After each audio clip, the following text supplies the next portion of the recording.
الحمد لله نحمده ونستعينه ونستغفره ونؤمن به ونتوكل عليه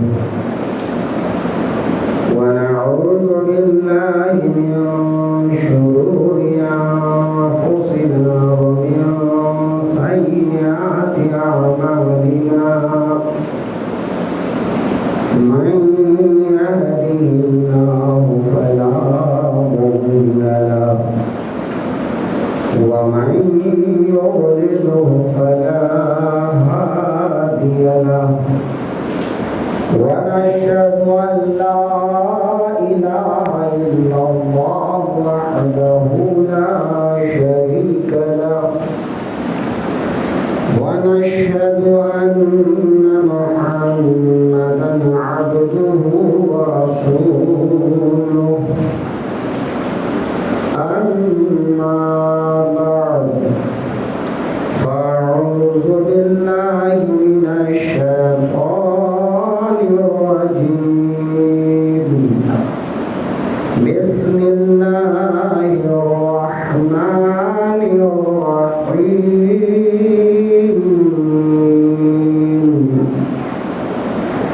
ولنبلونكم بشيء من الخوف والجوع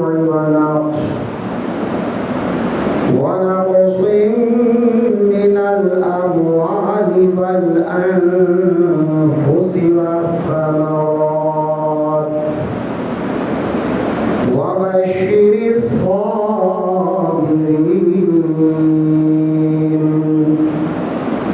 صدق الله المولانا العظيم وصدق رسوله النبي الأمين المتين الكريم ونحن على ذلك لمن الشاهدين والشاكرين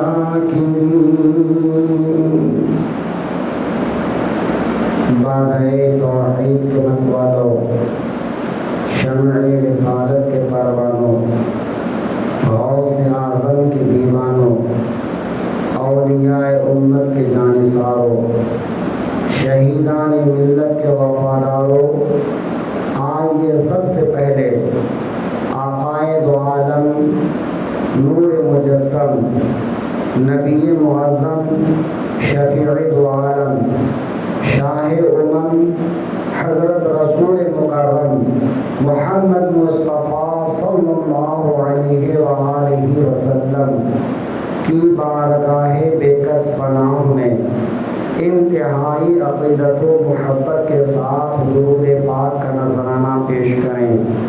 اللہم صلی علی سیدنا و مولانا محمد بارک وسلم صلاۃ و سلام علیک یا رسول اللہ صلی اللہ علیہ وآلہ وسلم۔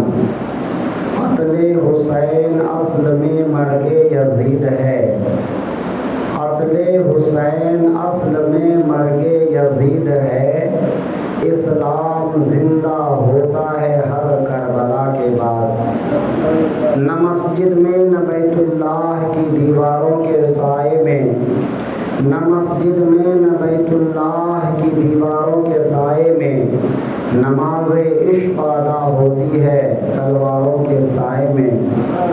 نقش توحید کا ہر دل پہ بٹھایا ہم نے، نقش توحید کا ہر دل پہ بٹھایا ہم نے، زیر خنجر بھی یہ پیغام سنایا ہم نے، زیر خنجر بھی یہ پیغام سنایا ہم نے۔ عزیزان محترم، آج ہم اور آپ شہدائے کرب و بلا کی اس نورانی و عرفانی مجلس میں شامل ہیں، اور ہمارا ایمان ہے کہ آقائے دو عالم نور مجسم صلی اللہ علیہ وسلم اپنے غلاموں کے اس خلوص اور محبت کو مشاہدہ فرما رہے ہیں۔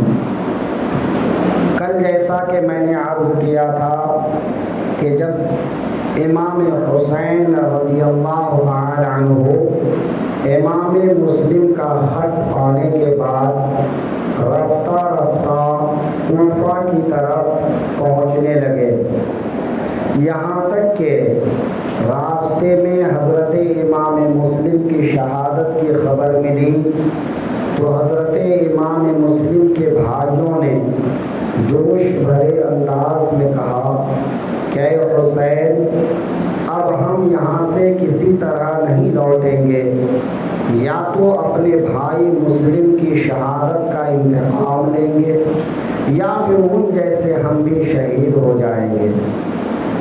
حضرت امام مسلم کی شہادت کی خبر ملنے کے بعد حضرت امام حسین نے اگلی منزل میں اپنے ساتھ حج سے فارغ ہو کر آنے والے لوگوں کے ملنے سے جو ایک بڑا قافلہ بن چکا تھا، حضرت امام حسین نے ارشاد فرمایا، لوگوں، ہم جس راستے پر جا رہے ہیں وہ راستہ خطرناک ہے، ہم سے جنہوں نے وفا کرنے کا وعدہ کیا تھا وہ اب اپنا وعدہ توڑ چکے ہیں، کوفیوں نے ہمارے بھائی مسلم کو شہید کر دیا ہے، ان کے بچوں کو شہید کر دیا ہے، ایسے حال میں کوفہ کی طرف جانا خطرے سے خالی نہیں ہے، لیکن میں اپنے قرابت داروں کے ساتھ بہرحال جاؤں گا، باقی لوگوں کو میری طرف سے آزادی ہے، جو جانا چاہے وہ جا سکتا ہے اور جو ہمارے ساتھ رہنا چاہے وہ رہ سکتا ہے۔ امام حسین کا یہ حکم سننے کے بعد میں حج سے فارغ ہو کر امام حسین کے قافلے کے ساتھ ملنے والے قریب تمام لوگ دائیں بائیں ہو کر چلے گئے اور وہی لوگ بچے جو حضرت امام حسین کے ساتھ مکہ المکرمہ سے آئے تھے۔ کوہ ذی حشم کے پاس پہنچے تو راستہ روکا اور پھر وہاں سے 2 محرم الحرام کو امام حسین رضی اللہ تعالی عنہ اپنے نورانی قافلے کے ساتھ، اپنے قرابت دار اور چند جانثاروں کے ساتھ، جن کی تعداد کل 82 نفوس یا اس سے کچھ زیادہ بتائی جاتی ہے، ان 82 نفوس میں چھوٹے بچے بھی تھے، انہی میں خواتین بھی تھیں۔ حضرت امام حسین کسی جنگ کے ارادے سے بھی نہیں آئے تھے، لیکن امام حسین رضی اللہ تعالی عنہ کو مقام نینوا میں کرب و بلا میں روک لیا گیا۔ حضرت امام حسین رضی اللہ عنہ نے حر کے سامنے 3 باتیں پیش کی تھیں۔ اے حر، تمہارے لوگوں نے مجھے خط لکھا تب میں یہاں پر آیا، اگر تم لوگوں کو میرا آنا اب منظور نہیں ہے، تم اپنے وعدے سے پھر چکے ہو، تم اپنی بات پر قائم نہیں ہو، تو ٹھیک ہے، میں جہاں سے آیا ہوں وہاں واپس جا رہا ہوں، یعنی میں مکہ کی طرف واپس چلا جاتا ہوں۔ دوسری بات یہ ہے کہ یا پھر میں کسی ایسے سرحدی علاقے کی طرف جاتا ہوں جہاں میں امن کے ساتھ زندگی گزار لوں، یا پھر یہ کہ میں سیدھا دمشق یزید کے پاس چلا جاتا ہوں، جس طرح میرے بھائی نے ان کے والد امیر معاویہ سے اپنا معاملہ طے کیا تھا، میں بھی یزید سے سامنے جا کر اپنی بات، اپنا معاملہ طے کر لوں گا۔ لیکن حر نے کسی بات کی اجازت نہیں دی اور اس نے ابن زیاد کو خط لکھا۔ ابن زیاد کا قاصد آیا تو انہیں کسی چٹیل میدان میں روکنے کا حکم دیا گیا۔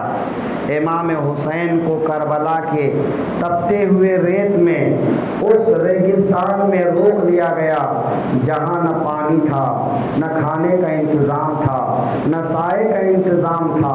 ہاں فرات وہاں سے چند قدم کی دوری پر تھا۔ امام حسین رضی اللہ عنہ مقام کربلا میں خیمہ زن ہو گئے، اور ادھر عمرو بن سعد جو رائے کی حکومت کا وعدہ کر کے ابن زیاد نے اس کو ایران کی طرف بھیجا تھا کہ ایران میں اس زمانے میں کچھ فساد پھیلا ہوا تھا، اور اس کو فروغ کرنے کے لیے، ختم کرنے کے لیے ابن زیاد نے عمرو بن سعد کو اس طرف 4000 لشکر دے کر بھیجا۔ ابھی یہ لشکر تھوڑی ہی دور گیا تھا کہ پھر اسے واپس بلا لیا گیا، اور عمرو بن سعد سے حکم دیا کہ جاؤ پہلے امام حسین کے ساتھ لپٹ لو، پھر اس کے بعد تم جانا۔ عمرو بن سعد یہ صحابی رسول عشرہ مبشرہ حضرت سعد ابن ابی وقاص رضی اللہ عنہ کا بیٹا تھا۔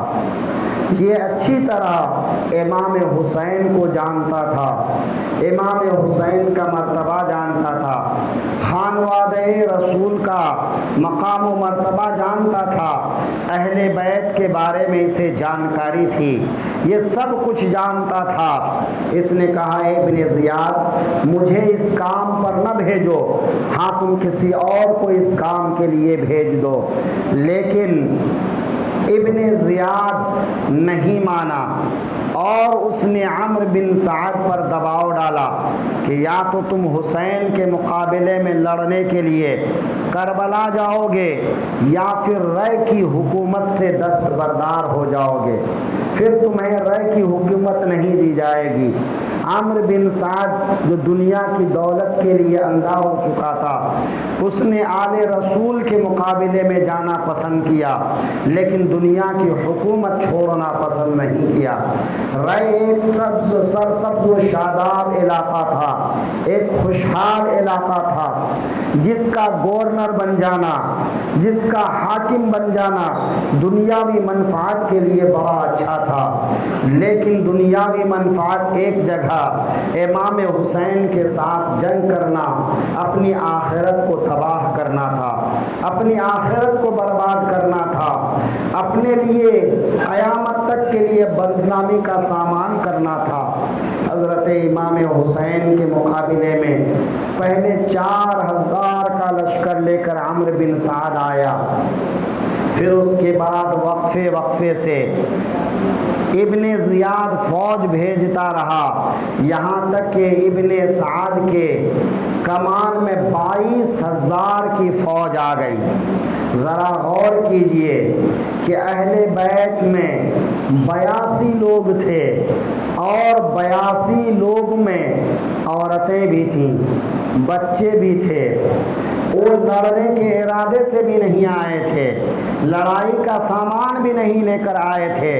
ایسے لوگوں کے مقابلے میں 2 4 10 گنا نہیں، 100 گنا نہیں، بلکہ ہزاروں گنا لوگ بھیج دینا، یہ کس طرح کی دانش مندی ہے۔ لیکن ابن زیاد جانتا تھا کہ حسین کوئی معمولی انسان نہیں ہے، حسین کے بیٹے کوئی معمولی انسان نہیں ہے، یہ حیدر کرار کے شہزادے ہیں، شیر خدا کے بیٹے ہیں، فاتح خیبر کے بیٹے ہیں۔ ان کے مقابلہ کرنے کے لیے یہ کوفہ کے چند ہزار لوگ کافی نہیں ہے۔ عمرو بن سعد کی کمان میں 22000 کی فوج اکٹھی ہو گئی۔ عمرو بن سعد کے سامنے بھی میرے حسین نے یہی تینوں باتیں پیش کی کہ اے عمرو بن سعد، یا تو تم مجھے مکہ کی طرف واپس جانے دو، یا پھر مجھے دمشق جانے دو، یا پھر مجھے کسی سرحدی علاقے کی طرف جانے دو۔ لیکن عمرو بن سعد کہنے لگا اگر میرے ہاتھ میں معاملہ ہوتا تو میں کرتا، لیکن یہ ابن زیاد ہے جو کسی طرح ماننے کو تیار نہیں۔ اسی بات چیت میں 7 محرم الحرام کا دن آ گیا اور امام حسین کے قافلہ والوں کے لیے فرات کا پانی بند کر دیا گیا۔ ذرا غور کیجئے کہ وہ لوگ جو اس دنیا میں سب سے عظیم الشان لوگ ہیں، اس دنیا کے سب سے عظیم الشان لوگ ہیں، ان کا پانی بند کر دیا گیا۔ نہر فرات کا پانی جہاں سے سب پی سکتے تھے، چرند پرند کو اجازت تھی، حیوانات کو اجازت تھی، درندوں کو اجازت تھی، عام انسانوں کو اجازت تھی، لیکن اگر پانی بند کیا گیا تھا امام حسین کے لیے بند کیا گیا تھا، امام حسین کے قبیل خاندان کے لیے بند کیا گیا تھا، امام حسین کے ساتھیوں کے لیے بند کیا گیا تھا۔ امام حسین کے ساتھیوں پر 7 محرم سے پانی بند کر دیا گیا۔ اب ایک قطرہ پانی بھی وہاں سے نہیں آ سکتا تھا۔ اتفاق ایسا ہوا کہ ایک دن قبل امام حسین کے ساتھیوں نے پانی نہیں بھرا تھا۔ امام حسین رضی اللہ تعالی عنہ عمرو بن سعد کے سامنے شرائط رکھ چکے تھے۔ یہ ایسے شرائط تھے کہ جن شرائط پر اگر صلح ہو جاتی تو یہ خونی معرکہ ٹل سکتا تھا۔ اس طرح سے نہ جھگڑا ہوتا، نہ لڑائی ہوتی اور نہ امام حسین کے ساتھ لڑنے کی نوبت آتی۔ لیکن ابن سعد کا خط لے کر جب ابن زیاد کی دربار میں قاصد پہنچا، ابن زیاد نے خط پڑھا اور تھوڑی دیر کے لیے اس نے بھی امام حسین کی شرائط کو مان لیا، لیکن اسی مجلس میں ایک بدبخت انسان شمر جلجوشن تھا۔ اس نے کہا، اے ابن زیاد، آج حسین تیری زمین پر اترے ہیں، آج وہ تیرے قبضے میں ہیں۔ اگر حسین کو آج تو نے جانے دیا تو عزت حسین کے لیے ہوگی اور ذلت و رسوائی تمہارے لیے ہوگی۔ اے ابن زیاد، کسی طرح سے حسین کو جانے نہ دو، بلکہ یہ کہو کہ یا تو حسین تمہارے ہاتھ پر بیعت کرے، یزید کے جانشین کے طور پر، اس کے نائب کے طور پر پہلے تمہارے ہاتھ پر بیعت کرے، تمہارے دربار میں حاضر ہو جائے، پھر تم ان کو سزا دینا چاہو تو سزا دو، اور یا اسے جو کرنا چاہو اس کے ساتھ وہ معاملہ کرو۔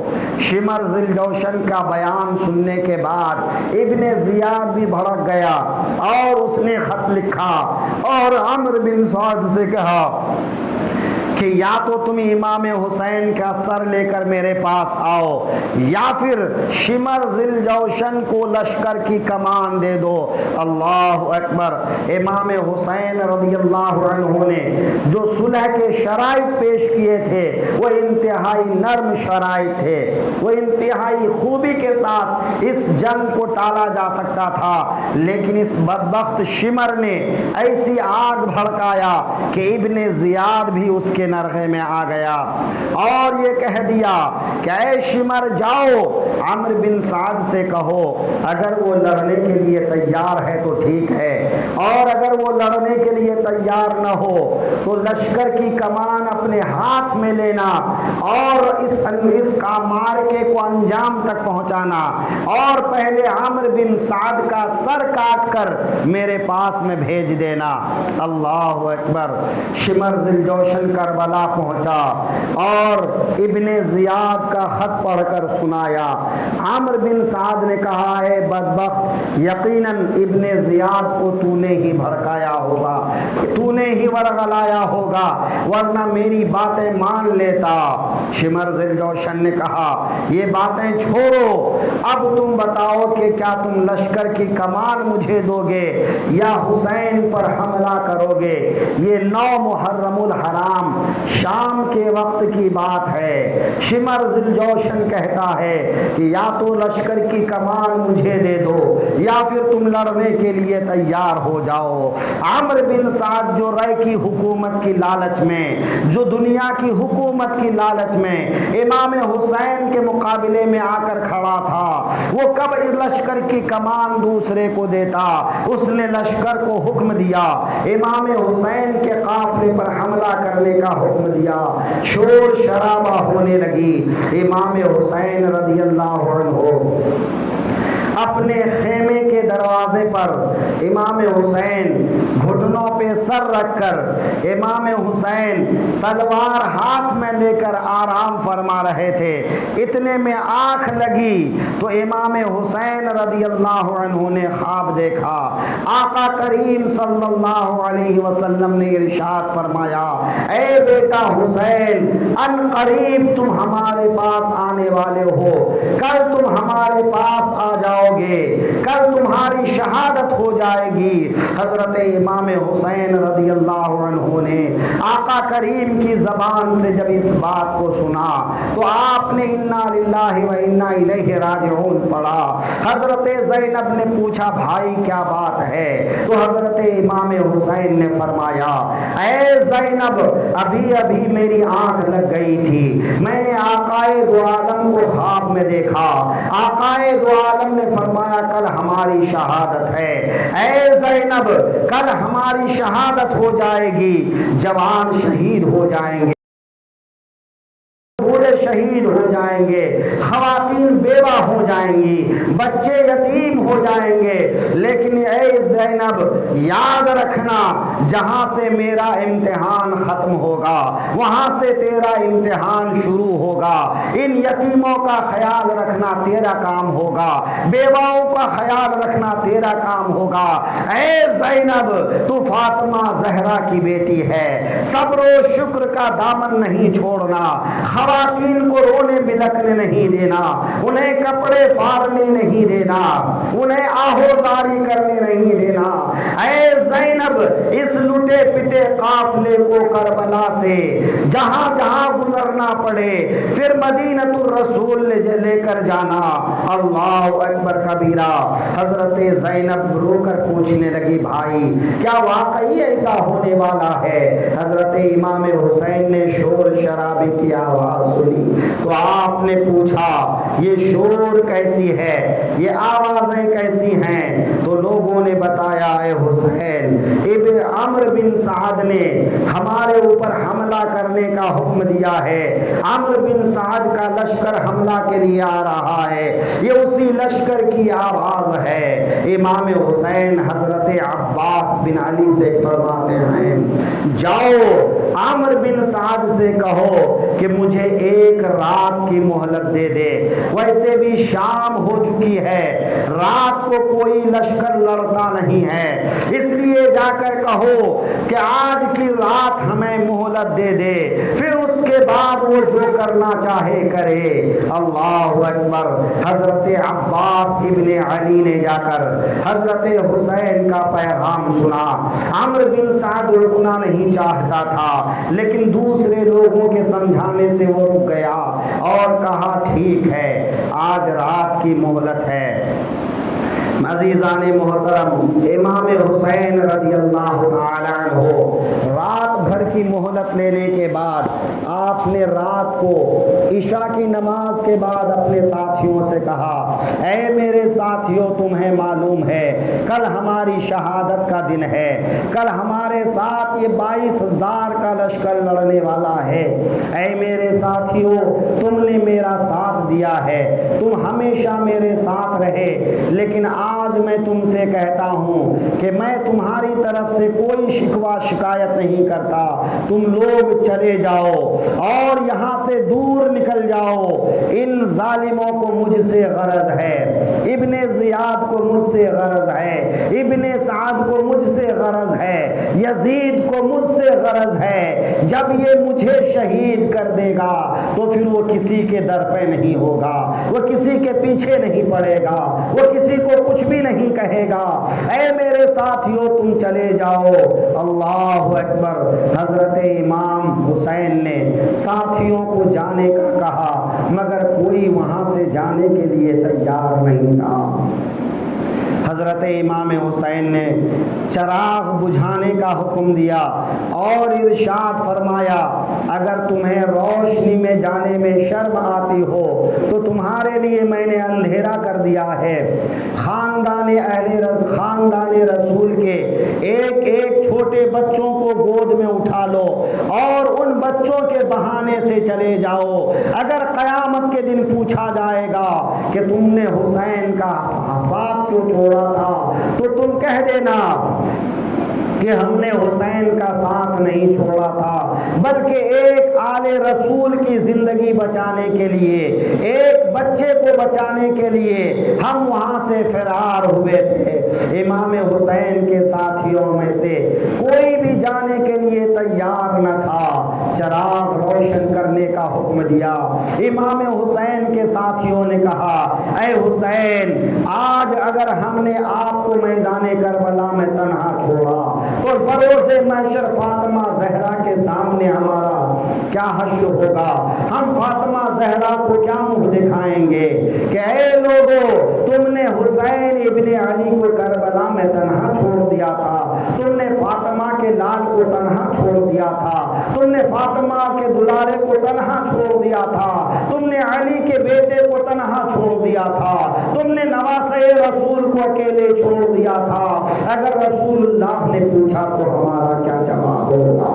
ساتھیوں نے بلک بلک کر رونا شروع کیا اور عرض کیا حسین، اپنے قدموں میں ہم کو شہادت حاصل کرنے کا موقع دیجئے اور ہمیں اپنوں سے جدا نہ کیجئے۔ حضرت امام حسین نے ساتھیوں کی بات مان لیا اور ارشاد فرمایا جاؤ اپنے اپنے خیمے میں جاؤ، اللہ کی بارگاہ میں سجدوں کے مزے لو، آج خدا کی بارگاہ میں سجدے کر لو، آج آخری عبادت کر لو، آج قرآن پاک کی تلاوت کر لو۔ امام حسین رضی اللہ عنہ اپنے خیمے میں تشریف لائے، آپ نے رات بھر نمازیں پڑھی، قرآن پاک کی تلاوت کی اور اہل بیت کی بیویوں کے پاس گئے اور آپ نے انہیں سمجھایا بجھایا، انہیں رونے بلکنے سے منع کیا، انہیں نوحہ کرنے سے منع کیا، انہیں سخت تاکید کر دی کہ میری شہادت کے بعد تمہیں قید کر لیا جائے گا، تمہیں قیدی بنا لیا جائے گا، تمہارے ساتھ برا سلوک کیا جائے گا۔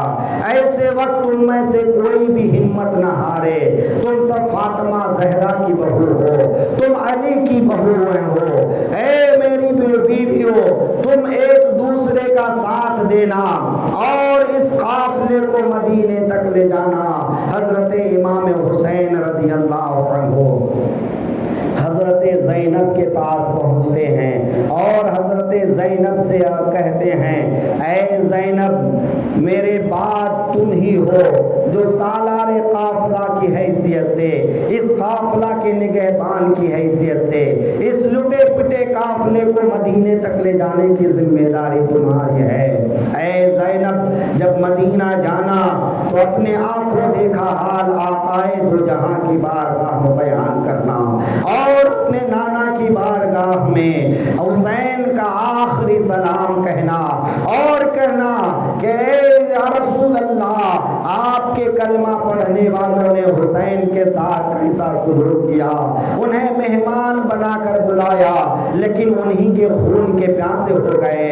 اے میرے آقا، لوگوں نے آپ کے خاندان کے بچوں تک کو نہیں چھوڑا، جوانوں کو شہید کر دیا، بڑوں کو شہید کر دیا، قاسم کی جوانی لٹ گئی، علی اکبر کی جوانی لٹ گئی، علی اصغر کا بچپنا لٹ گیا۔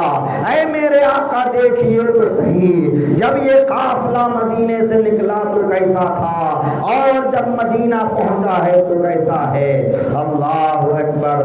حضرت حسین کہتے جاتے، حضرت زینب روتی جاتی اور مچل کر کہنے لگی بھائی جان، آپ اس کی فکر نہ کریں، آپ کے بعد اس قافلے کی نگہبانی میری ذمہ داری ہے۔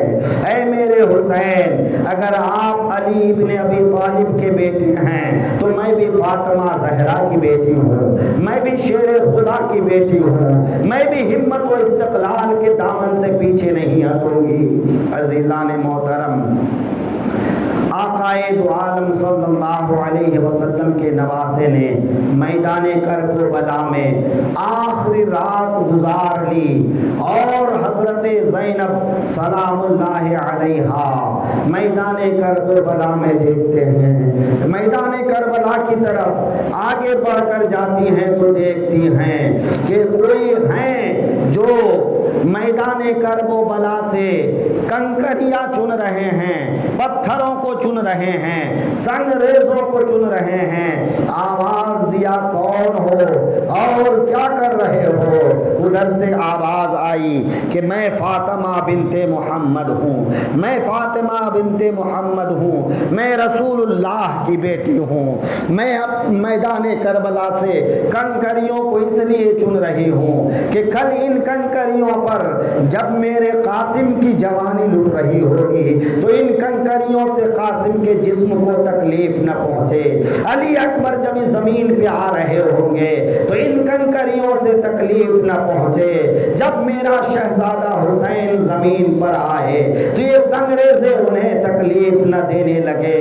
عزیزان محترم ذرا قربان جائیے، وہ فاطمہ زہرا جنہوں نے لوریاں سنا کر درود پاک پڑھ کر کلمہ طیبہ پڑھ کر حسین کو دودھ پلایا تھا، جس نے بڑے لاڈ و پیار سے حسین کو پالا تھا، جب حسین کو اس حال میں دیکھتی ہیں تو فاطمہ زہرا کے دل پہ کیا گزر رہا ہوگا، علی مرتضیٰ کے دل پہ کیا گزر رہا ہوگا، رسول اللہ کے جگر پہ کیا گزر رہا ہوگا۔ میرے دوستو تصور تو کرو کہ یہ آخری رات کیسی گزری ہوگی، دشمن جشن منا رہے ہوں گے، لیکن امام حسین کے قافلے میں، امام حسین کے خیموں میں، امام حسین کے ساتھیوں میں ایک اداسی ہوگی، ایک غم کا ماحول ہوگا، مایوسی کا ماحول ہوگا، لیکن قرآن کریم کا ارشاد ہے، اے لوگوں یاد رکھنا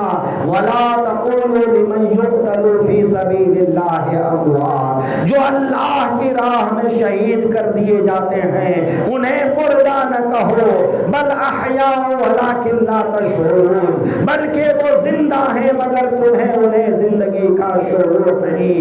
اے لوگوں یاد رکھو، ایمان ایسی دولت ہے، ایمان اپنے ساتھ مصیبتوں کو لے آتا ہے، ایمان اپنے ساتھ آزمائشوں کو لے آتا ہے، ایمان اپنے ساتھ پریشانیوں کو لے آتا ہے۔ کسی نے کیا ہی خوب کہا ہے، یہ شہادت گہے الفت میں قدم رکھنا ہے، یہ شہادت گہے الفت میں قدم رکھنا ہے۔ لوگ آسان سمجھتے ہیں مسلمان ہونا، لوگ آسان سمجھتے ہیں مسلمان ہونا۔ عزیزان محترم، اللہ رب العزت ارشاد فرماتا ہے، اے لوگو ایمان کے ساتھ آزمائش بھی آتا ہے، وَلَنَبْلُوَنَّكُمْ، ہم تمہیں ضرور آزمائیں گے، کبھی بھوک کے ذریعے سے، کبھی پیاس کے ذریعے سے، کبھی مال کے نقصان کے ذریعے سے، کبھی اولاد کی فرقت کے ذریعے سے، کبھی یہ تمہاری جان لے کر کے تمہیں ہم آزمائیں گے۔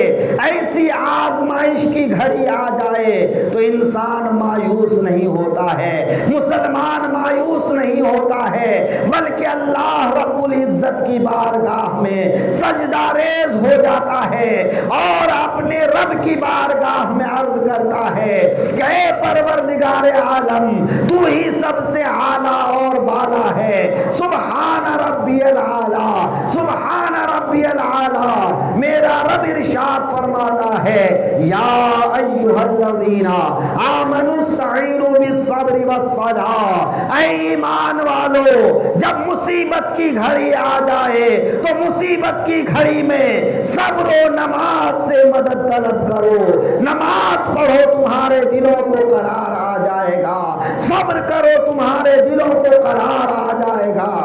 آج امام حسین کے ساتھی نماز پڑھ رہے ہیں، پوری رات نماز پڑھ رہے ہیں، تہجد میں گزار رہے ہیں۔ امام حسین کے ساتھیوں نے قرآن پاک کی تلاوت بھی کی، سجدے کے مزے بھی لیے، نماز فجر کا وقت ہو گیا۔ حضرت علی اکبر سے میرے حسین نے کہا، بیٹا علی اکبر جاؤ فجر کی اذان کہہ دو۔ امام حسین کے شہزادے نے فجر کی اذان کہی، امام حسین نے اپنے ساتھیوں کو نماز پڑھایا، نماز سے فارغ ہوئے تو امام حسین نے اپنے ساتھیوں سے صفوں کو درست کرنے کے لیے کہا، جنگ کی تیاری کے لیے صفوں کو درست کرنے کا حکم ارشاد فرمایا تھا۔ امام حسین کو معلوم تھا کیا ہونا ہے، لیکن اس مٹھی بھر لشکر کو امام حسین نے ترتیب دینے کا حکم ارشاد فرمایا۔ میمنہ میں ایک کو مقرر کیا گیا، میسرہ میں ایک کو مقرر کیا گیا، قلب لشکر میں امام حسین خود رہے۔ امام حسین رضی اللہ تعالیٰ عنہ نے لشکر کو ترتیب دے دیا، دشمن کی فوج نے بھی اپنی فوج کو منظم کر لیا تھا۔ امام حسین آگے بڑھے، عمرو بن سعد کے سامنے پہنچے اور امام حسین نے ایک مدلل خطبہ دیا، ایک تقریر کی اور ارشاد فرمایا حمد و صلات کے بعد، اے لوگو ذرا سنو تو صحیح، میں کون ہوں ذرا بتاؤ تو صحیح، کیا میں رسول اللہ کا نواسا نہیں ہوں؟ کیا میں محمد عربی کا نواسا نہیں ہوں؟ کیا تمہارے اس نبی کا نواسا نہیں جس کا تم کلمہ پڑھتے ہو، جن کا نام اپنی اذانوں میں پکارتے ہو، جن پر تم اپنی نمازوں میں درود بھیجتے ہو؟ کیا تم کو ہمارے ساتھ محبت کرنے کا حکم نہیں دیا گیا؟ کیا اہل بیت کے بارے میں تم سے نہیں کہا گیا کہ اہل بیت سے محبت کرنا؟ کیا تم نے اپنے رسول کا ارشاد نہیں سنا کہ میرے اہل بیت حسن و حسین ہیں، میرے اہل بیت فاطمہ علی ہیں؟ اے لوگوں سنو تو صحیح، میں تمہارے نبی کا نواسا ہوں، علی کا بیٹا ہوں، فاتح خیبر کا شہزادہ ہوں اور فاطمہ زہرا کا بیٹا ہوں، جگر گوشہ بطول ہوں۔ اے لوگوں تم نے سنا تھا کیا نہیں سنا تھا کہ میرے آقا نے ارشاد فرمایا حسن و حسین جنتی جوانوں کے سردار ہیں؟ ذرا بتاؤ تو صحیح، تم میرے ساتھ کس لیے لڑنا چاہتے ہو؟ تم میرے بچوں کو کس لیے شہید کرنا چاہتے ہو؟ میرے شہیدوں کو کس لیے شہید، میرے ساتھیوں کو کس لیے شہید کرنا چاہتے ہو؟ امام حسین رضی اللہ تعالیٰ عنہ ایک ایک کوفی کا نام لیتے ہیں اور فرماتے ہیں اے فلاں کیا تم نے خط نہیں لکھا تھا؟ اے فلاں کیا تم نے خط نہیں لکھا تھا؟ اے فلاں کیا تم نے خط نہیں لکھا تھا؟ پھر امام حسین رضی اللہ تعالیٰ عنہ ان خطوط کی تھیلی کو انڈیل دیتے ہیں جس میں 150 سے زیادہ خطوط کوفہ والوں کی طرف سے آئے ہوئے تھے، اور ان خط بھیجنے والوں میں سے بہت سے لوگ آج عمرو بن سعد کی فوج میں تھے، یزیدی فوج میں تھے۔ امام حسین نے فرمایا اے لوگوں میرا حق پہچانو، میرا مرتبہ پہچانو، میرے ساتھ جنگ کر کے اپنی آخرت کو برباد نہ کرو۔ میں نے جو تمہارے سامنے شرطیں پیش کیا ہے، یا تو مجھے مکہ واپس جانے دو، یا سرحدی علاقے کی طرف جانے دو، یا پھر مجھے یزید کے دربار میں جا لینے دو۔ لیکن عمرو بن سعد نے کہا میں کسی چیز کی اجازت نہیں دیتا، ابن زیاد کسی بات کو نہیں مانتا۔ عمرو بن سعد کی بات پر امام حسین خاموش ہو گئے۔ اللہ اکبر! امام حسین نے جو ولولہ انگیز گفتگو کی تھی، جو حقیقت حال بیان کیا تھا، عمرو بن سعد نے دیکھا کہ لشکریوں پر اس کا اثر ہونے لگا تو اس نے جوش میں بھر کر کہا اے حسین یا تو لڑنے کے لیے تیار ہو جاؤ یا پھر ابن زیاد کے ہاتھ پر بیعت کر لو، تیسرا کوئی راستہ نہیں ہے۔ اللہ اکبر! امام حسین لوٹ آئے، اپنے خیمے کے پاس آ گئے۔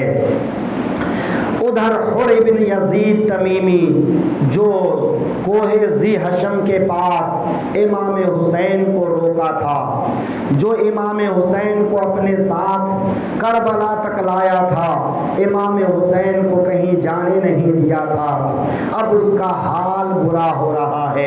اس نے عمرو بن سعد سے کہا، اے عمرو بن سعد، کیا واقعی تم حسین سے لڑائی کرو گے؟ کیا تم ان کے جوانوں کو شہید کرو؟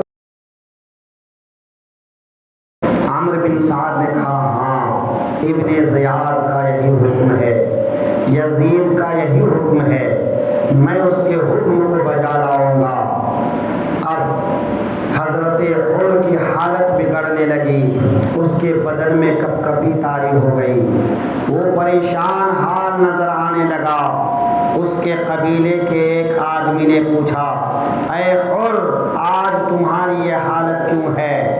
جب مجھے کبھی پوچھا جاتا کوفہ میں سب سے بہادر انسان کون ہے، کوفہ میں سب سے شجاعت والا انسان کون ہے، تو میں تمہارا نام لیتا، لیکن آج تمہاری حالت خراب کیوں ہو رہی ہے؟ تو حر نے کہا، سنو، یقیناً میں بہادر ہوں اپنی جگہ پر، شجاعت مند ہوں اپنی جگہ پر، لیکن آج کی جنگ کسی عام انسان کے مقابلے میں نہیں ہے، آج کی جنگ آل رسول کے مقابلے میں ہے، آج کی جنگ فاطمہ زہرا کے شہزادے کے ساتھ میں ہے، آج کی جنگ اپنی عاقبت کے ساتھ میں ہے، آج کی جنگ اپنی آخرت کے ساتھ میں ہے۔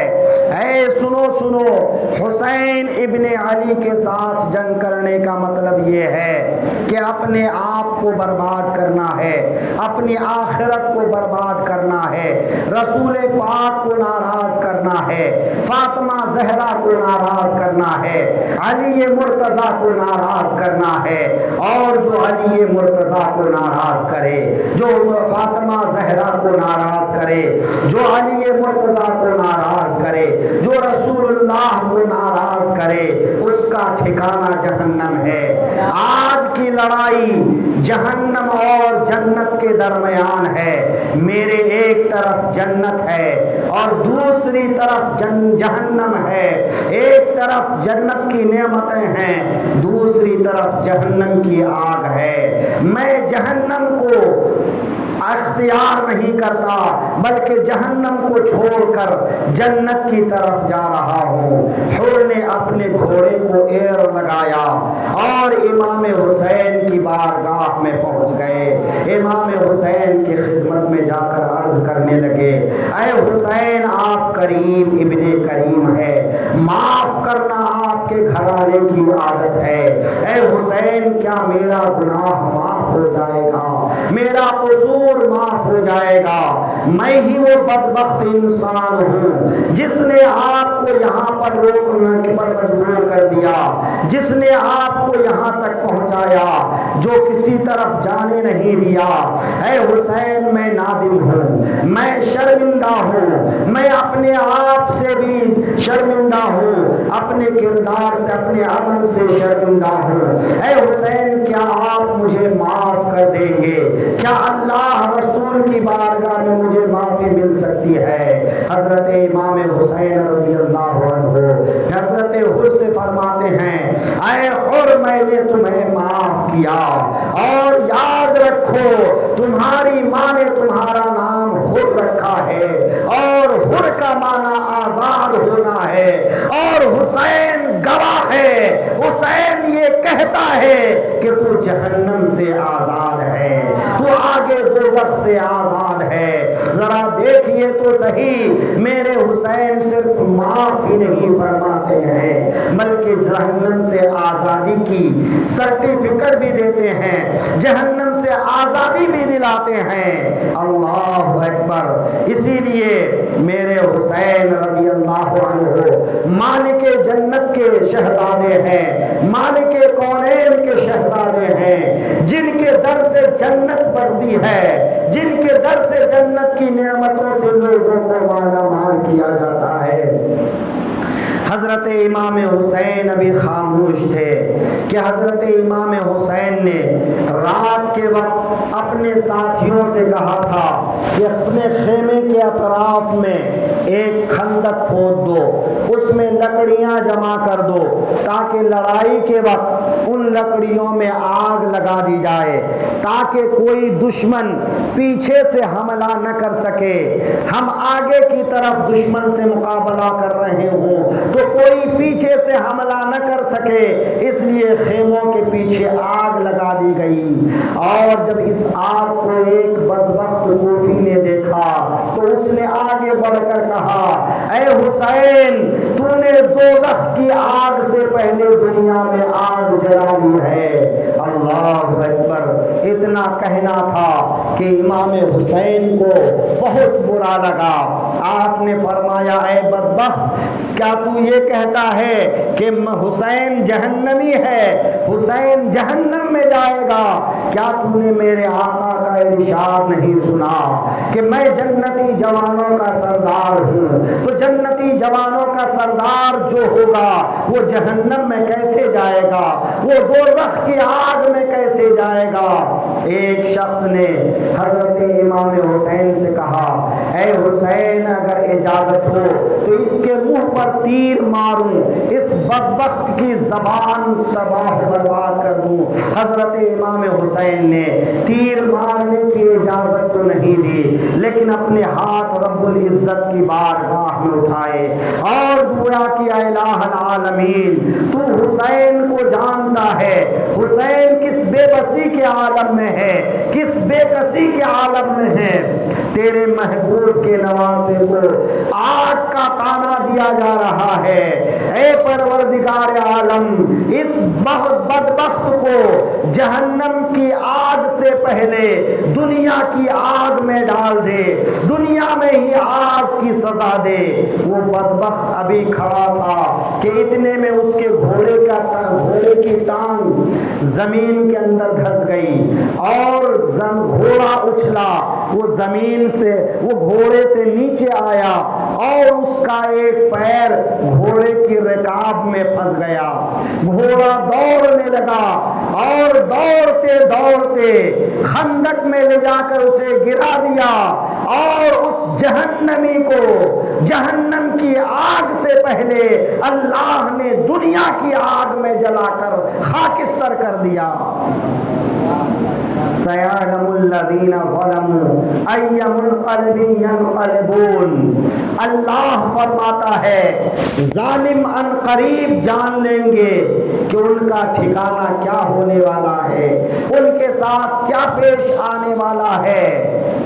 ایک اور بدبخت آگے بڑھا اور کہنے لگا، حسین، یہ جو تم نہر فرات دیکھ رہے ہو، نہر فرات کا پانی سبھی پی رہے ہیں، لیکن تمہیں نہر فرات کے پانی سے ایک قطرہ نہیں دیا جائے گا، تم کو پیاسا شہید کر دیا جائے گا، تم اس بھوک پیاس کے ساتھ دنیا سے جاؤ گے۔ امام حسین رضی اللہ تعالیٰ عنہ نے اللہ کی بارگاہ میں دعا کی اور عرض کیا، مولا اس کو پیاس میں مبتلا کر دے، اس کو پیاس کے ساتھ موت دے دے۔ امام حسین رضی اللہ تعالیٰ عنہ جیسے ہی بارگاہ الہی میں دعا کیے، اس کا گھوڑا بھاگ نکلا۔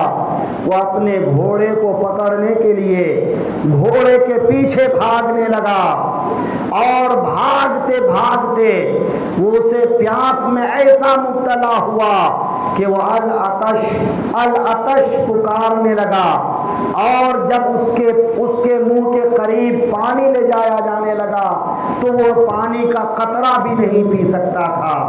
وہ پیاس پیاس کہہ کر تڑپتا تھا، لیکن پانی اس کے منہ میں نہیں جا رہا تھا، وہ پانی نہیں پی سکتا تھا۔ عزیزان محترم، دیکھیے تو صحیح کہ جس بدبخت نے امام حسین کو پیاسا شہید کرنے کی بات کیا، اللہ نے اس بدبخت کو دنیا میں ہی پیاسا مار ڈالا اور وہ پیاس کہتا کہتا اسی حالت میں تڑپ تڑپ کے اپنی جان دے دیا۔ امام حسین رضی اللہ تعالیٰ عنہ میدان کربلا میں کرامت دکھانے نہیں آئے تھے، ورنہ امام حسین اگر کربلا میں کرامت دکھانا چاہتے اور زمین کو اشارہ فرما دیتے تو زمین چشمہ جاری کر دیتی، نہر فرات کو حکم دے دیتے، نہر فرات اپنا پانی حسین کے خیمے تک پہنچا دیتا۔ آپ نے بار بار علماء کی بارگاہ سے سنا ہے کہ حضرت خواجہ غریب نواز کے ساتھیوں پر جب انا ساگر کا پانی بند کیا گیا تو اپنے ایک خادم کو ایک کشکول دیا، ایک لوٹا دیا اور کہا جاؤ انا ساگر کے پانی سے کہہ دینا تجھے خواجہ نے بلایا ہے۔ تو انا ساگر کا پانی سمٹ کر ایک کشکول میں آ گیا۔ تو یہ اگر امام حسین کا بیٹا جو کئی پشتوں کے بعد خواجہ غریب نواز پانی کو بلائیں تو پانی حاضر ہو جائے، تو اگر حسین حکم دیتے تو پانی کیوں نہیں آتا؟ اگر حسین چاہتے تو میدان کرب و بلا جل تھل ہو جاتا، وہاں پانی کی کمی نہیں ہوتی، وہاں آب کوثر کا چشمہ جاری ہو جاتا، حوض کوثر کا پانی وہاں حاضر ہو جاتا۔ لیکن یہ امتحان کا وقت تھا، آزمائش کا وقت تھا۔ امام حسین کو اپنے ساتھیوں کے ساتھ اسی حال میں خدا کی بارگاہ میں جانا تھا اور اپنے نانا جان کے ہاتھوں حوض کوثر کا جام پینا تھا۔ امام حسین رضی اللہ تعالیٰ عنہ ابھی قیام فرمائے ہوئے تھے کہ ایک بدبخت نے کہا اے حسین تجھے رسول اللہ سے کیسی نسبت؟ یہ بات امام حسین کے لیے بہت دکھ پہنچانے والی تھی۔ امام حسین کو کہنا کہ تجھے رسول اللہ سے کیا نسبت ہے، تمہیں اللہ سے کیا نسبت ہے، جبکہ اللہ گواہ ہے کہ رسول اللہ سے حسین کو نسبت ہے۔ میرے آقا ارشاد فرماتے ہیں حسین منی وانا من الحسین، حسین مجھ سے ہیں اور میں حسین سے ہوں۔ دنیا نے دیکھا ہے کہ حسین کو میرے آقا اپنی گود میں اٹھاتے ہیں، اپنے کندھے پہ بیٹھاتے ہیں، نماز کی حالت میں پشت میں آ جائیں تو حسین کے لیے سجدہ طویل فرما دیتے ہیں، میرے حسین کے گلے کو بوسا دیتے ہیں، ہونٹوں کو بوسا دیتے ہیں، پیشانی کو چومتے ہیں، بار بار چومتے ہیں اور لوگوں سے کہتے ہیں اے لوگوں جو حسین سے محبت کرے گا ان سے اللہ محبت کرے گا۔ اللہ اکبر۔ اس حسین سے ایک بدبخت کہتا ہے اے حسین تجھے رسول پاک سے کون سی نسبت ہے؟ امام حسین نے رب کی بارگاہ میں عرض کیا مولا اس ظالم کو دنیا میں ایسی سزا دے کہ اس کی سزا سے دوسروں کو عبرت ہو، اس کی سزا پر دوسروں کو عبرت حاصل ہو۔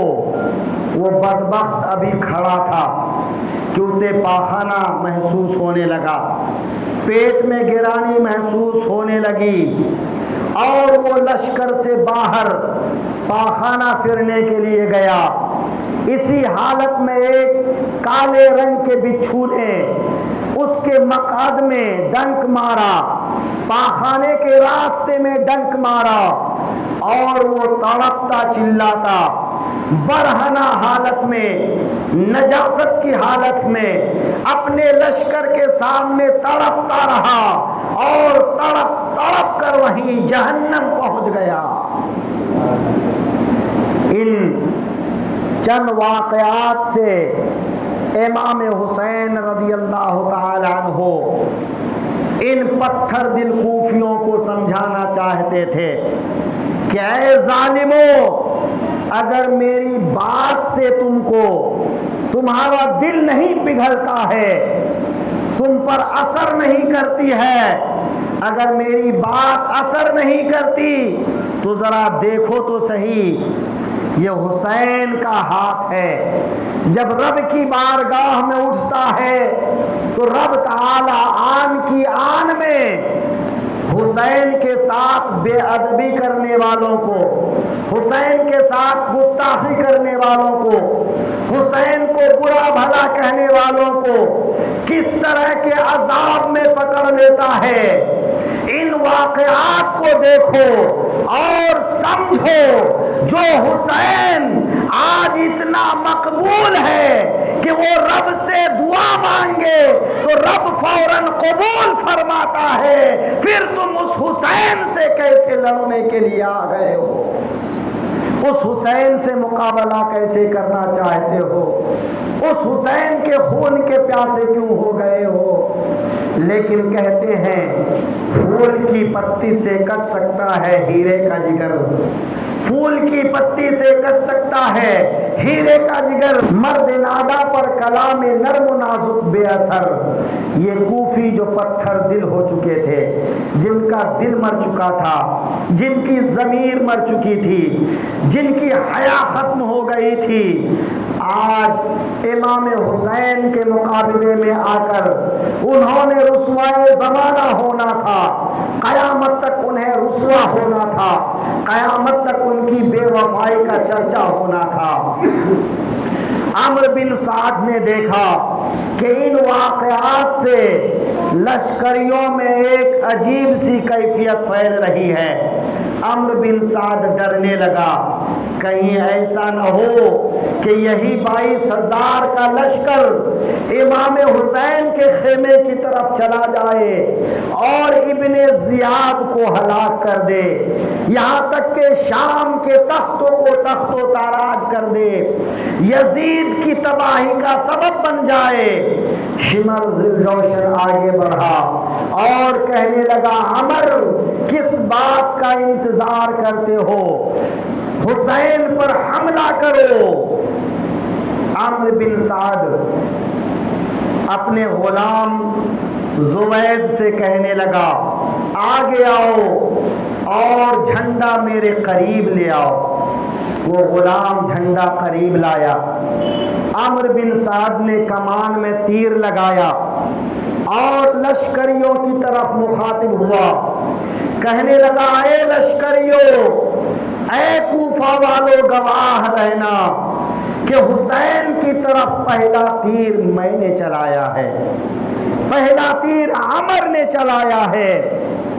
یہاں پر میں آپ کو ایک بات عرض کرنا چاہوں گا، عمر کے والد حضرت سعد ابن ابی وقاص ہیں، جو ہر محاذ پر رسول اللہ کے ساتھ میں رہے، ہر جنگ میں رسول اللہ کے ساتھ میں رہے، رسول اللہ کا دفاع کرتے رہے۔ جب احد کے دن دشمنوں نے گھیر لیا تو حضرت سعد ابن ابی وقاص رسول اللہ کے پاس میں تھے، رسول اللہ تیر اٹھا کر دیتے جاتے تھے۔ تمام صحابہ رسول اللہ سے کہتے تھے، یا رسول اللہ، ہمارے ماں باپ آپ پر قربان، ہمارے ماں باپ آپ پر نثار ہو جائیں۔ لیکن احد والے دن حضرت سعد ابن ابی وقاص کو میرے آقا تیر اٹھا کر دیتے جاتے تھے اور فرماتے جاتے تھے، ارمی یا سعد فدا کا ابی و امی، اے سعد دشمن پہ تیر چلاؤ، اے سعد تم پر میرے ماں باپ قربان ہوں۔ وہ سعد ابن ابی وقاص جن کے بارے میں میرے آقا نے ارشاد فرمایا کہ اے سعد تم پر میرے ماں باپ قربان ہوں، آج اسی کا بیٹا ہے، رسول اللہ کے بیٹے پہ تیر چلاتا ہے، رسول اللہ کے نواسے پہ تیر چلاتا ہے۔ حسینی خیمے کی طرف تیر چلاتا ہے اور کہتا ہے کوفیوں گواہ ہو جاؤ کہ سب سے پہلا تیر حسین کے لشکر پہ عمرو بن سعد نے چلایا ہے۔ بدبختی کی بھی کوئی حد ہوتی ہے، بد نصیبی کی کوئی حد ہوتی ہے۔ اللہ جب دین لیتا ہے تو عقل چھین لیتا ہے۔ عمرو بن سعد کو اللہ نے جب دنیا کی لالچ میں مبتلا کیا تو دین کی نعمت سے محروم کر دیا، آل رسول کی محبت سے محروم کر دیا، حسین کے احترام سے محروم کر دیا۔ آج خون حسین بہانے کے لیے عمرو سعد نے دنیا کی لالچ میں پہلا تیر چلایا، جنگ کا نقارہ بجا دیا گیا، امام حسین کے لشکر پہ تیروں کی برسات ہو گئی، لشکریوں نے اپنا بچاؤ کیا۔ اب کوفیوں کے لشکر سے دو شامی غلام آئے اور مبارز طلب کرنے لگے۔ امام حسین کے لشکر سے دو آدمی آگے بڑھے، اتنے میں حضرت عبداللہ بن وہب کلبی آگے بڑھے۔ حضرت عبداللہ بن وہب کلبی ابھی نئی شادی ہوئی تھی، قریب غازریہ نام کے ایک گاؤں تھے، اسی گاؤں کے رہنے والے تھے۔ جب ان کی والدہ محترمہ کو معلوم ہوا کہ حسین میدان کربلا میں آئے ہیں، یزیدی ان کے مخالف ہو گئے ہیں، تو اپنے دامن کو پھیلا کر اپنے بیٹے کے پاس میں گئیں اور کہا بیٹا فلاں جنگ میں تیرے باپ شہید ہو گئے تھے، میں نے بڑی مشکل سے تجھے پالا، تجھے جوان کیا، تیری شادی کر دی، لیکن بیٹا آج تیری ماں تجھ سے کچھ مانگنا چاہتی ہے، کیا اپنی ماں کی جھولی میں ایک خوشی ڈال سکتا ہے؟ بیٹے نے کہا میری ماں مانگیے تو صحیح، وہ کیا چیز ہے؟ آپ کے لیے سب کچھ نچھاور ہے، میری ماں کہے تو صحیح۔ ماں نے کہا بیٹا حسین اکیلے ہیں، حسین بے یار و مددگار ہیں، حسین میدان کربلا میں غریب الوطن ہے، آج حسین کا ساتھ دینے والا کوئی نہیں ہے، بیٹا کیا تو حسین کا ساتھ دے گا؟ حسین کے ساتھیوں کے ساتھ رہ کر یزیدیوں کے ساتھ لڑے گا، حسین پر اپنی جان نچھاور کر دے گا؟ کہا بیٹا کیا حسین کے لیے تو شہید ہوگا؟ بیٹے نے کہا ماں میں تو تیار ہوں، لیکن نئی نویلی دلہن ہے، ایک بار اس سے بھی پوچھ لیتا ہوں۔ جب حضرت عبداللہ نے اپنی بیوی سے کہا کہ میری بیوی میں جانتا ہوں تو نے اپنا گھر چھوڑا ہے، اپنے ماں باپ کو چھوڑا ہے، اپنے خاندان کو چھوڑا ہے، میرے لیے تم نے سب کچھ چھوڑ دیا ہے، لیکن آج ایسا وقت آ گیا ہے کہ میری جان کی کوئی قیمت نہیں، آج حسین کے نام پر اپنی جان کو نچھاور کرنے کا وقت آ گیا ہے، حسین سے محبت کا وعدہ پورا کرنے کا وقت آ گیا ہے۔ اللہ نے کہا ہے اے لوگو حسین سے محبت کرنا، آل حسین سے محبت کرنا، آج حسین کے لیے اپنی حقیر سی جان کی قربانی دے کر سرخ روئی حاصل کرنے کا دن ہے۔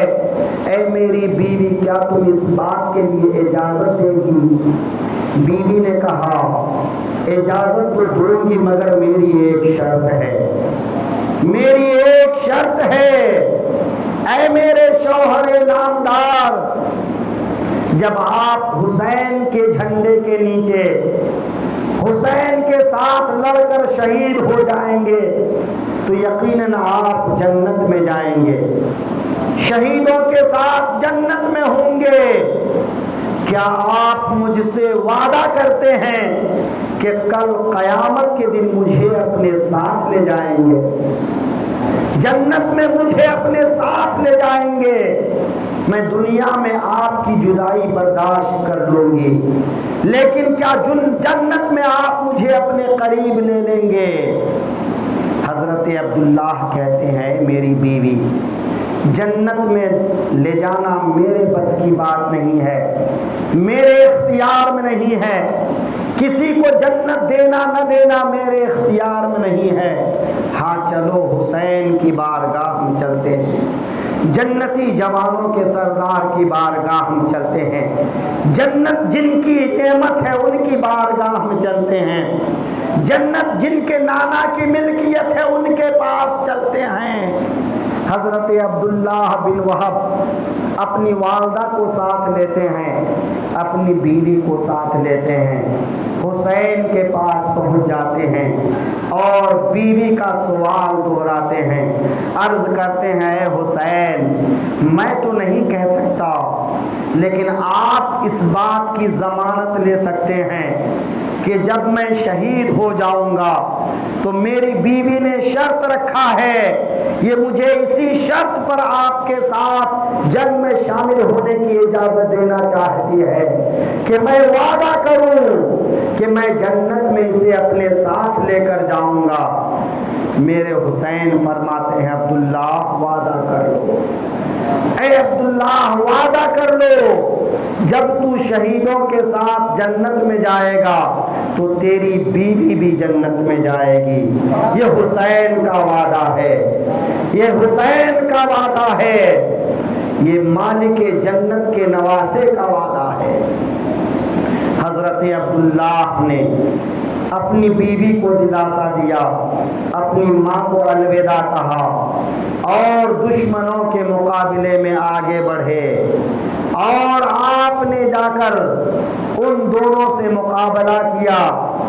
ایک نے تلوار سے وار کیا تو آپ نے بائیں ہاتھ پر تلوار روکا تو آپ کی انگلیاں کٹ گئیں، لیکن داہنے ہاتھ سے ایسا وار کیا کہ وہ جہنم میں پہنچ گیا۔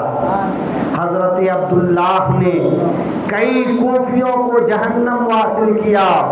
جب حضرت عبداللہ کے اس جوش اور بہادری کو بیوی نے دیکھا تو بیوی جوش میں آ گئی اور ایک لکڑی اٹھا کر میدان کی طرف جانے لگی۔ حضرت عبداللہ لوٹ کر آئے، تلوار سے خون ٹپک رہا تھا، دوسرے ہاتھ کی انگلیاں کٹ گئی تھیں، وہاں سے خون ٹپک رہے تھے۔ بیوی کو پوری طاقت کے ساتھ خیموں کی طرف لانے کی کوشش کر رہے تھے، لیکن بیوی خیموں میں آنے کے لیے راضی نہیں تھی، کہتی تھی اے عبداللہ میں بھی تمہارے ساتھ لڑتے لڑتے اپنی جان کی قربانی دے دوں گی۔ امام حسین نے پکار کر کہا بیوی اے خاتون، عورتوں پر اللہ نے جنگ فرض نہیں کیا ہے، تم خیمے میں آ جاؤ۔ امام حسین کی بات سن کر بیوی خیمے میں آ گئیں۔ حضرت عبداللہ پھر لوٹ کر گئے اور آپ نے بے جگری کے ساتھ مقابلہ کیا، دشمنوں پر بار بار آگے بڑھ کر وار کیا، یہاں تک کہ دشمنوں نے چاروں طرف سے گھیر لیا اور آپ کو شہید کر دیا۔ امام حسین آگے بڑھے، عبداللہ کی لاش کو خیمے سے قریب لائے، بیوی خیمے سے باہر نکلی اور آہوزاری کرتے ہوئے عبداللہ کے سر پہ اپنا سر رکھی اور اس نے بھی اپنی جان اللہ کی بارگاہ میں سپرد کر دی۔ اس طرح سے حضرت عبداللہ بن وہب نے امام حسین پر اپنی جان کی قربانی پیش کر دی۔ امام حسین کے ساتھ اور بھی دیگر عرب جو شامل تھے، مجاہدین جو شامل تھے، ایک ایک کر کے آگے بڑھنے لگے اور دشمنوں کا مقابلہ کرنے لگے، یہاں تک کہ ایک ایک کر کے زہیر ابن قین اور حبیب ابن مظاہر اور بہت سے لوگ جو امام حسین کے ساتھ میں لڑنے کی تمنا رکھتے تھے۔ حضرت زہیر ابن قین وہ شخص ہیں کہ وہ حج سے فارغ ہو کر لوٹ رہے تھے، ایک کنویں کے پاس انہوں نے خیمہ لگایا ہوا تھا، تھوڑی ہی دور پر امام حسین نے خیمہ لگایا تھا۔ امام حسین نے زہیر ابن قین کو اپنے پاس بلایا تو زہیر ابن قین نے آنے سے انکار کر دیا۔ اس کی بیوی نے کہا زہیر کیسی بات ہے، آل رسول بلا رہے ہیں، علی کے شہزادے بلا رہے ہیں، فاطمہ کے دلارے بلا رہے ہیں اور تم جانے سے منع کر رہے ہو، جاؤ ان کی بات سن لو۔ جب بیوی نے رغبت دلایا تو زہیر آگے بڑھے، امام حسین کے خیمے میں گئے، سلام دعا کے بعد بیٹھے۔ حضرت امام حسین نے کہا زہیر کیا تم کو یاد ہے جنگ بلنجر میں مسلمانوں کو فتح ہوئی تھی، غنیمت کا بہت سارا مال ملا تھا، سلمان فارسی نے کہا تھا اے زہیر آج اس فتح پر اور مال غنیمت پر کتنا خوش ہو؟ تم نے کہا تھا اے سلمان میں بہت خوش ہوں۔ تو سلمان فارسی نے کہا تھا اے زہیر جس دن رسول اللہ کے نواسے کے رکاب میں حسین کے ساتھ مل کر حسین کے دشمنوں سے مقابلہ کرو گے، اس دن تم کو آج کے دن سے زیادہ خوشی حاصل ہوگی۔ جیسے ہی امام حسین نے یہ بات کہا زہیر کو وہ بات یاد آ گئی، سلمان فارسی کی بات یاد آ گئی۔ وہ اپنے خیمے میں لوٹ کر آئے، بیوی سے کہا چاہو تو تم طلاق لے لو اور اپنے بھائی کے ساتھ اپنے گھر چلے جاؤ۔ اپنے ساتھیوں سے کہا ساتھیوں جو چاہے میرے ساتھ رہے، جو چاہے گھر لوٹ جائے، آج آخری ملاقات ہے، میں حسین ابن علی کے ساتھ جا رہا ہوں، میں ان کے رکاب میں لڑنا چاہتا ہوں، ان کے لشکر میں شامل ہونا چاہتا ہوں۔ یہ زہیر ابن قین ہیں جو آج میدان کرب و بلا میں ہر محاذ پر حسین کے ساتھ ہیں، آگے بڑھ کر حسین کا ساتھ دیتے ہیں۔ اتنے میں ظہر کا وقت ہو جاتا ہے اور امام حسین کے ساتھی نماز پڑھنے لگتے ہیں۔ بعض روایتوں میں امام حسین کے ساتھیوں نے نماز ظہر یعنی جمعہ ادا کیا تھا، اور بعض روایتوں میں جنگ کی وجہ سے نماز کو موقوف کیا تھا، اور عین جمعہ کے وقت امام حسین کی شہادت ہوئی تھی۔ الغرض امام حسین کے ساتھیوں نے بڑی بہادری کے ساتھ ایک ایک کر کے اپنی جانوں کی قربانی دے دی۔ جب تمام ساتھی قربان ہو گئے تو اب فقط خاندان اہل بیت کے لوگ بچ گئے تھے۔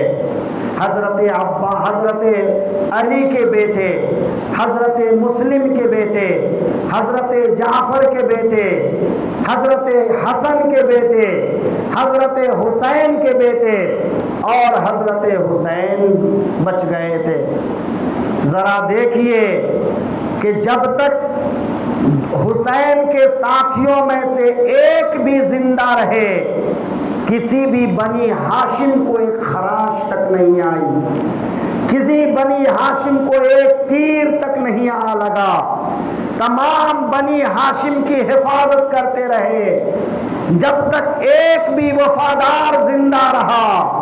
حسین کے گھر والوں پر آنچ آنے نہیں دیا، علی کے خاندان پر آنچ آنے نہیں دیا، حضرت حسن کے بچوں پر آنچ آنے نہیں دیا، حضرت حسین کے بچوں پر آنچ آنے نہیں دیا۔